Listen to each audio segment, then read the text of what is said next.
Hey guys, welcome to Into Fly Fishing. My name is Hare and today we're going to tie Caddis Emerger.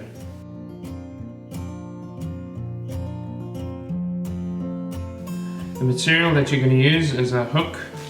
I'm using a Mouche 8471 in a size 14. This is a curved shank hook, but not the same as a normal scudback. You can always look for specific hooks designed for emerger patterns. For the abdomen, I'm going to use FlyRite poly dubbing. I'm using this dubbing specifically because it absorbs water well. For the thread, I'm using Semperfli Nanosilk 50 denier in white. For the developing wings, some ice dubbing. This is UV tan, but the correct color for most patterns would be pearl white. For the legs on the fly, a hare's mask, just a natural color. And to color the white thread when I will finish the fly, a permanent marker.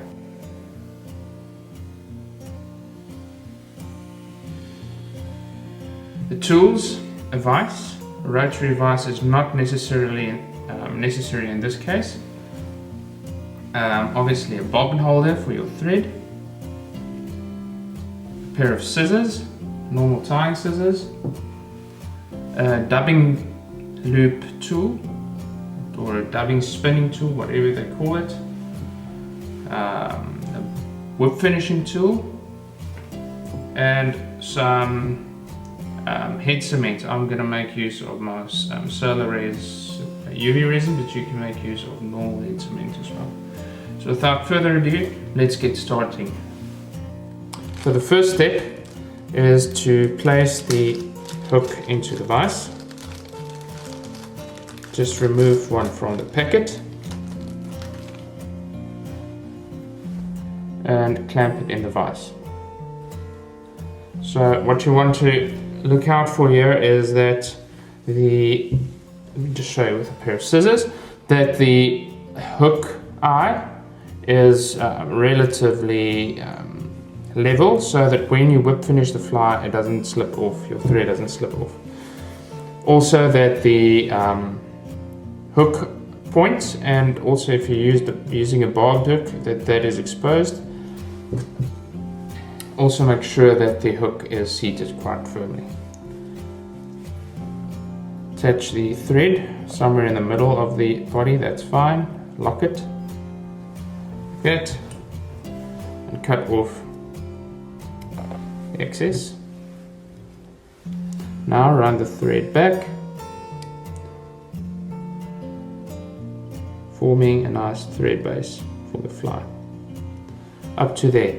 So a good reference point on all curved shank hooks is when you leave your bobbin hanging freely, that the thread stays right on the inside of the curve of the hook. Right, at that point we're going to form a dubbing loop. Just going to take the thread, pull it out, hook the dubbing loop tool, and then bring the thread back and make a couple of wraps around the shank. Then, very important, take the thread and wrap it around the base of the dubbing loop. That just closes down the dubbing loop at the base of it. Then you can run your thread all the way forward to where you'll stop the abdomen of the fly. Right now you can just place your dubbing loop aside. So now we're going to select some dubbing for the abdomen. I'm going to mix two colors on our local rivers where I'm going to use this fly in September. We have a prolific green caddis fly. So I'm going to mix this caddis green and a darker green. So I'm going to take 50% of caddis green, that, put it down, and a little bit of darker green, like that. I'm then going to place them on top of each other. I'm not going to mix them, I want them to stay stay quite separate. Then I'm going to put my finger in the dubbing loop, splitting it open like that, and I'm going to place the material, if I can, into the dubbing loop like that. Right. So now I'm going to move the material forward till the base of the hook, of the dubbing loop, sorry, like that, and then I'm going to start twisting the loop. The reason I'm not using dubbing wax or thread wax is that I want to be able to manipulate and move around the fibers.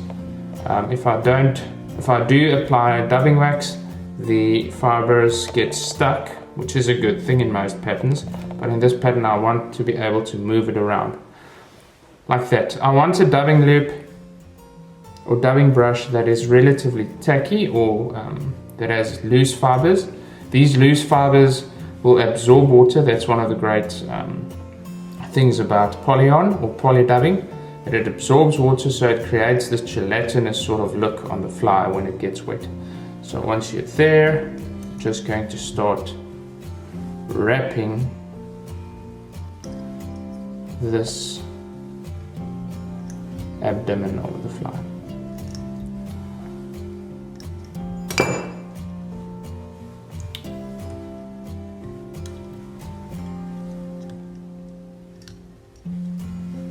Wrap it forward, covering all the white thread.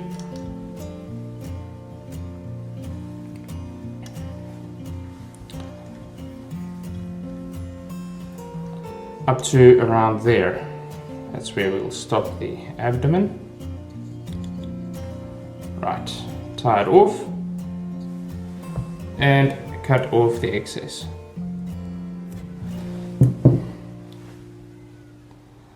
Pull out a little bit dubbing like that, just to clean it up.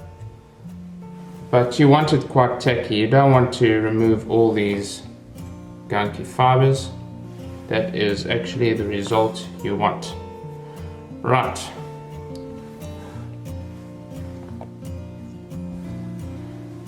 Now you can take your UV ice dubbing and pull out a small amount of fibers like that. Don't want too much, so then you make them level or long into a long bunch, and you place the midpoint right where you stop the thread, and you lock it in place on the one side of the hook. Then you fold it over to the other side and lock it in place with your thread. Really pull with this Semperfli thread. You don't have to be scared to pull quite hard on it. Right, so then pull back all the fibers just longer than the body cut, like that. That's what you want. So the UV ice dub will turn nearly translucent when it gets wet. It turns into this gelatinous, opaque sort of material when it absorbs water, but it still has these UV filaments that will reflect light. It's a great trigger point for flies, for fish. So the last step is to take your hare's mask.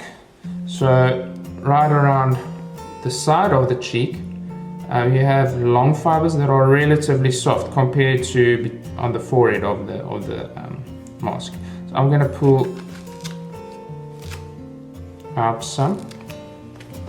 Don't need too much. That is more than enough.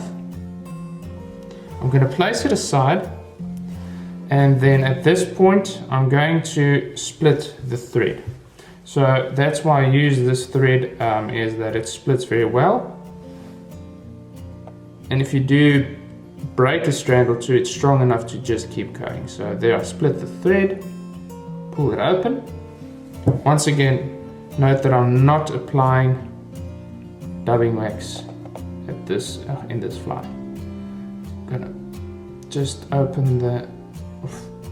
extend the noodle a little bit. I'm gonna remove some of the extremely long fibers. I'm gonna pull out more thread, create a 90-degree angle over my finger, and then I'm going to spin the bobbin.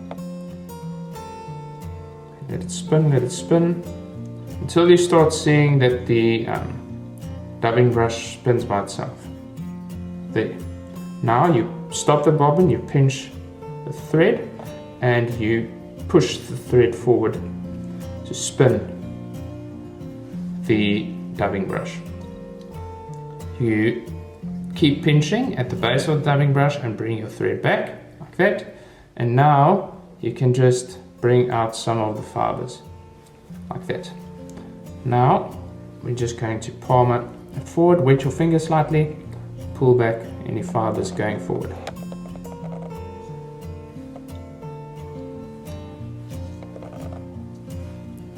Actually have a little bit too much, so just pull that out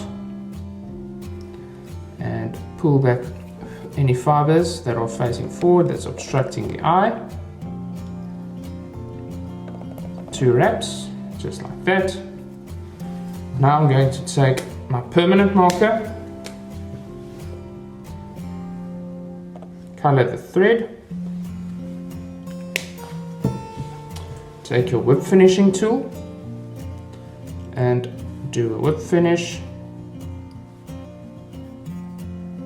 don't want to trap that fiber. Right there. Pull tight. Once again, that's one of the great things of the Nanosilk. I just want to color it again. I pulled some of the coloring off. Just going to do one more whip finish, just a 2 wrap one, like that. And you can remove the thread. If you have some forward-facing fibers, that's fine. Just trim them off if they really bug you. I really don't think the fish care. Just make sure that you don't obstruct the eye too much, that you have access to that. Then take some UV resin.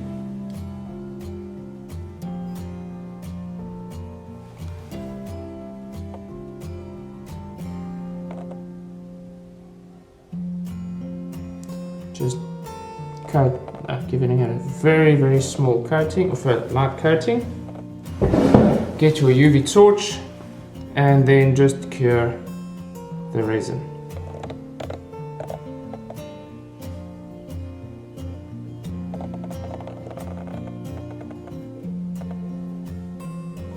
Like that. The strength of this fly really lies in the when it gets wet, so I just want to illustrate that to you. Just want to take the fly, I want to pinch it in a